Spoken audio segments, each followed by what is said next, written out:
Guys, panoorin natin to. Bagong life hack na naman mula sa ating idol. Gumamit siya ng 2 bote dito. Sa pagsasalin, walang tapon. Ang galing.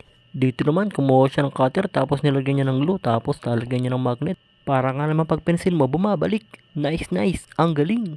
Tapos guys, dito yung zipper na natanggal. Pwede palang ibalik gamit yung parang gunting na yun. Nice, ang galing. Dito, kumuha siya ng washer tapos pinutasan niya ng dalawa tapos tinupi-tupi niya. Tapos lalagyan niya sa pader tapos lalagyan ng tornilyo. Yun, pwede ng patungan. Ang galing. Dito naman guys, na-lostered ang tornilyo. Kaya kumuha siya ng tawas tapos tinusok ng Phillips screw. Saka nilagyan ng glue. Nung tumigas, okay na guys. Pwede na tanggalin. Ang galing.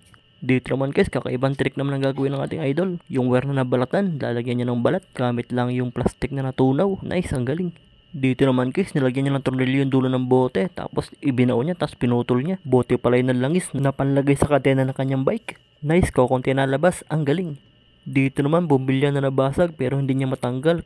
At nakaisip siya ng paraan para matanggal to. Gumamit siya ng bote, pinaso niya, tapos tinusok niya, tapos tinanggal niya. Nice, ang galing. Dito naman guys, meron siyang lata ng pintura. Pinasukan niya ng plastic bottle, tapos ininitan niya na parang gumagawa lang ng boga. Matapos ay nilagyan ng bakal sa loob. At matapos nga ikinalog-kalog niya na, tapos isinalin niya sa lalagyan. Nice, ang galing, walang tapon.